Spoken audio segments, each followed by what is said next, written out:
We're back with Violet Bell, that's Elizabeth Ross, and Omar Ruiz Lopez. The album is called Shapeshifter. You're listening to Country Pocket on WUSB. Um, that was some pretty heavy music right there.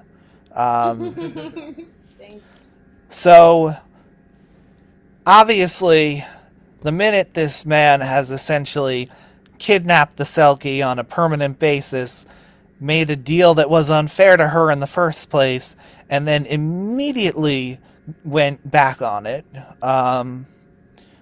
How does that wind up affecting the selkie? Great question.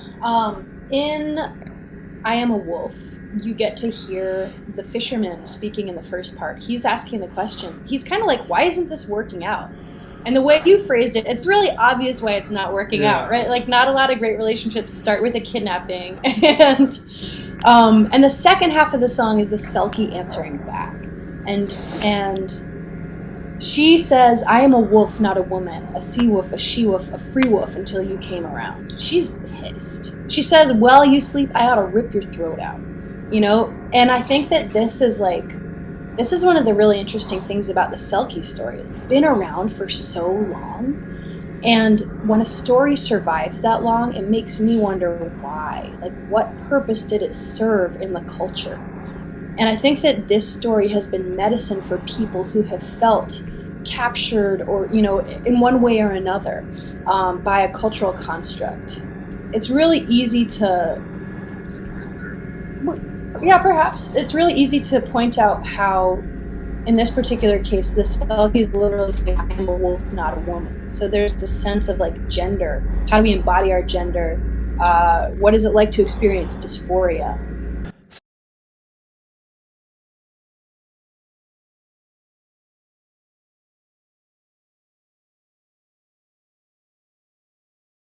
So, why is this an important story to tell right now? I feel like right now, it's funny that this story came to us because it came to us in its own time.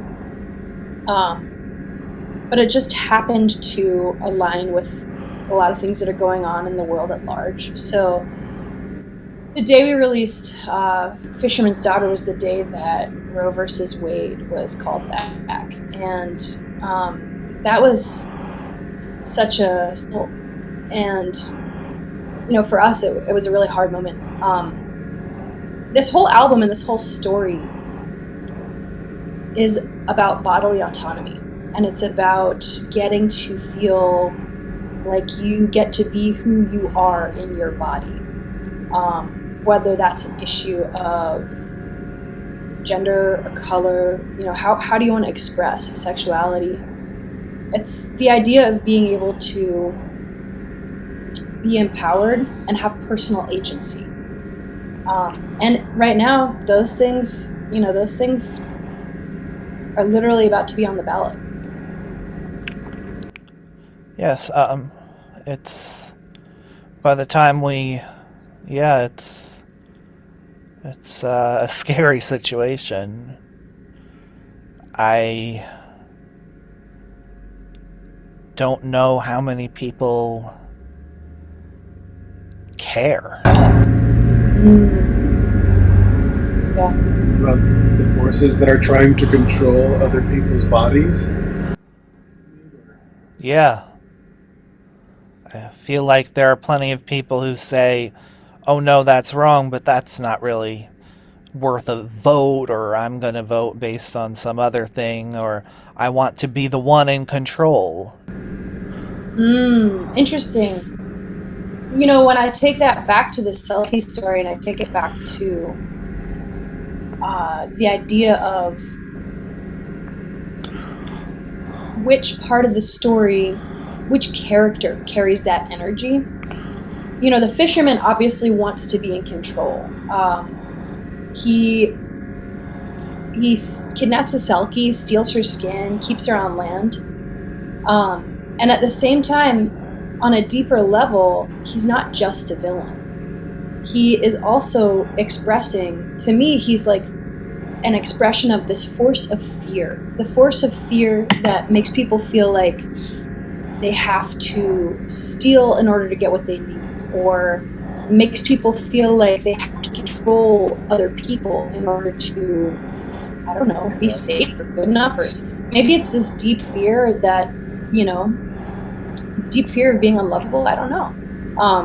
And I can't really pathologize like large swaths of the American population, but I think it's interesting that in this myth, this archetype of the fisherman shows up, and it's essentially the ego, and it's grasping for control from a place that's rooted in fear. What kinds of consequences are there for mistreating, whether it be women or selkies or nature? I mean, granted, one of those things is not real, but what are the consequences of people doing that? Voices being silenced is a consequence, and from that, a limiting of the expression of the self and of the collective. Think about our indigenous ancestors mine in Latin America, that had voices, had a language, and now to be from somewhere in Latin America, Spanish being the predominant language, the language of the oppressor, like what stories have we lost? What knowledge have we lost because of this? Through control of the other, I think we're not getting the whole story of humanity, and it's painful to feel and witness that. Yeah, I'm with you, and I feel like that loss of knowledge and wisdom and culture is so deep.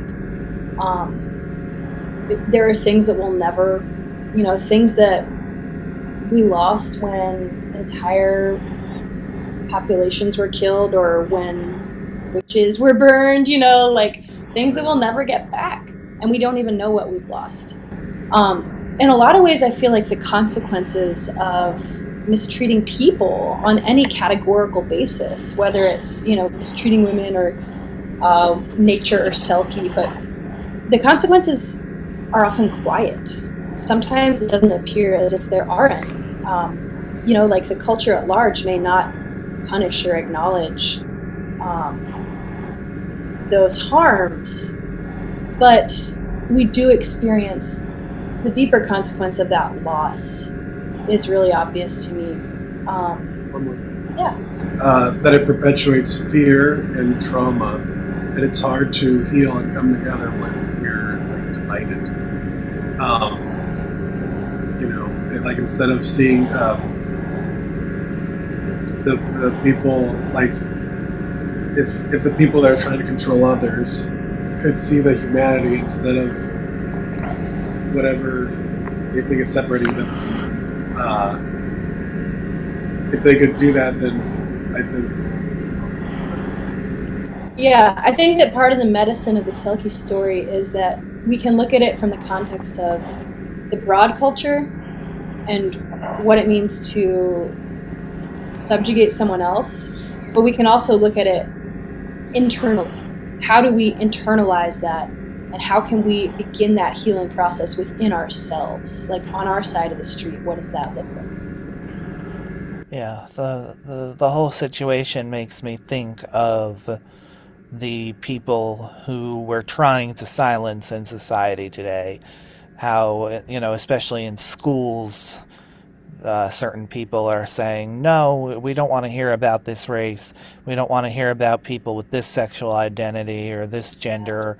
We just want to hear about people who like our constructs, who match our constructs. That's the only voice we want to hear. Yeah, and the consequences of that are deep, because I think that when we, especially in order for things to become in the world I think that the conceptual space, the story, has to be available, and that provides a space for reality to grow into. So these stories and these songs and sharing stories of people who look different or act different or who express in a different way are so important, because it gives the next generation a idea, a hope of the possibilities, the expanded possibilities that exist for them.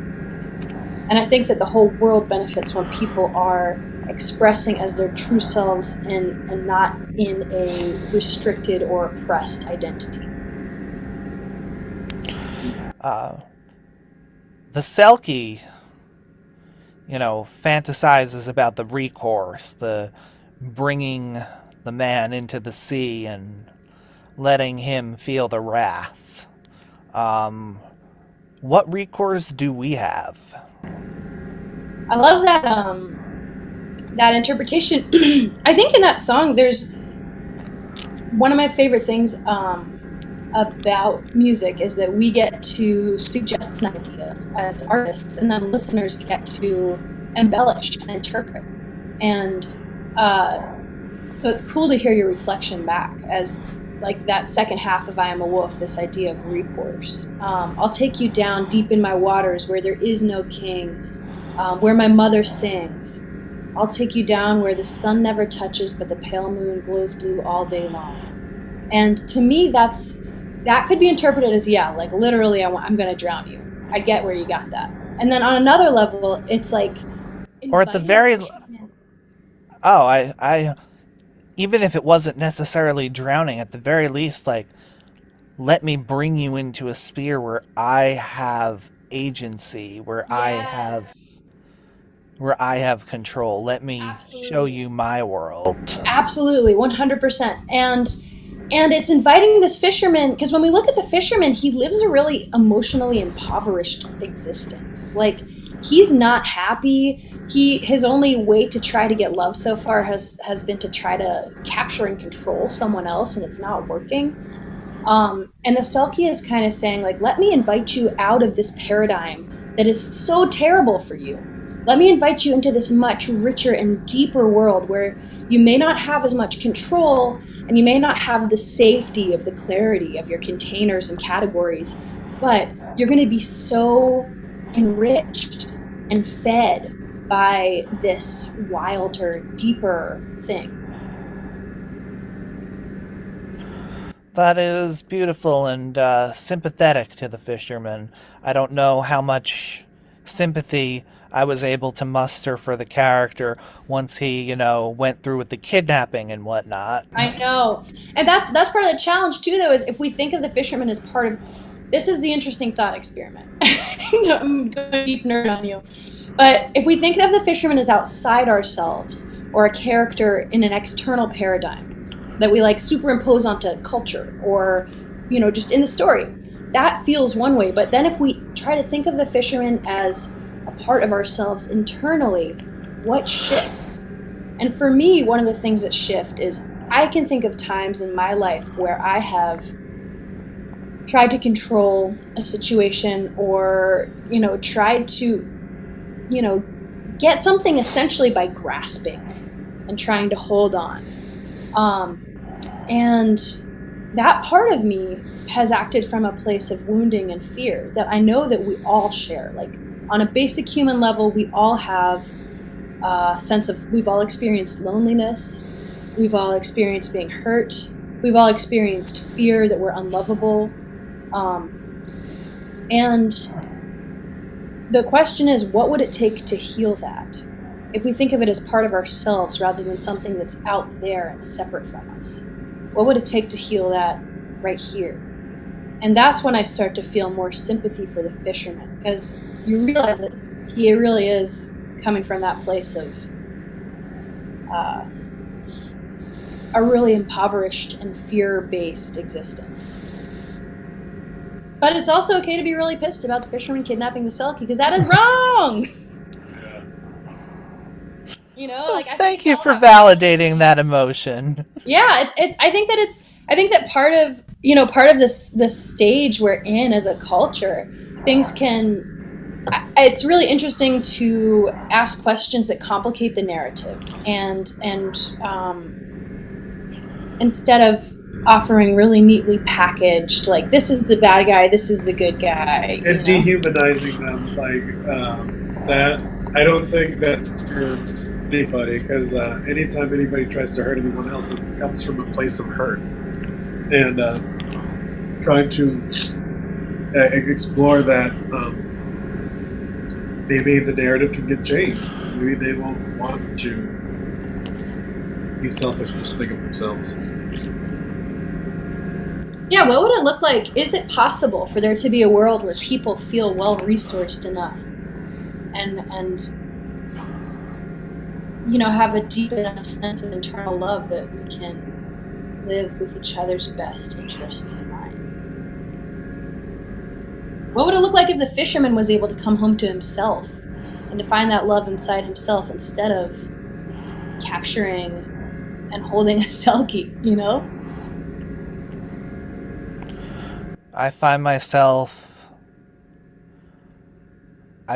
that there is an inverse relationship between how much I can sympathize and want to help a person and how much harm they are causing to other people who are more marginalized than they are. Totally. Oh, yeah. And that's really valid. And I relate to that. And I think part of the process of writing this story, recognizing this story as an ancestral gift, a story that's been passed down for a long time, and then interpreting it in the modern context, has been us trying to reckon with that sense of dissonance inside ourselves as well, because we feel it too. And it's like, what do we do with this? What do we do with this, indeed? Let's leave it on that note. Let's leave it a little open-ended, because I don't think this is an album designed to lead to a preset conclusion. This is meant to cause thought. It's when we find ourselves asking a lot of questions. Well, I'm just going to ask one last question here. Whenever I have someone on my show, I let them choose a song by an artist other than themselves, and I give a little prompt. And because you did such a rich album about a piece of folklore, I'm going to ask you to choose musical folklore, or a song based on something from a folk story, to share with the audience today. Oh my gosh, there's so many good stories. My mind immediately goes to Julie Fellis and Rhiannon Giddens. Those are two people who are like... Well, spell songs. Yeah. Spell songs, too. Heartwood. There's a whole album called The Lost Words Spell Songs. It's a really beautiful album. And one of our favorite songs off of it is called Heartwood. And I get chills. I'm getting chills just talking about it. Every time, reliably, that first track, Heartwood, off the first Spell Songs album, is about a tree. Oh my god, a tree talking to a woodcutter. That's about to cut it down. And asking him to listen to it, and the life it's led to be so tall, the blink of an eye that he's come to be developed. And it's like, oh, it's so powerful. Yeah, I remember the lines, I drink the rain, I eat the sun, I gift the breath that fills your lungs, I hear the roaring engines thrum, and I cannot run. It's a beautiful, beautiful song.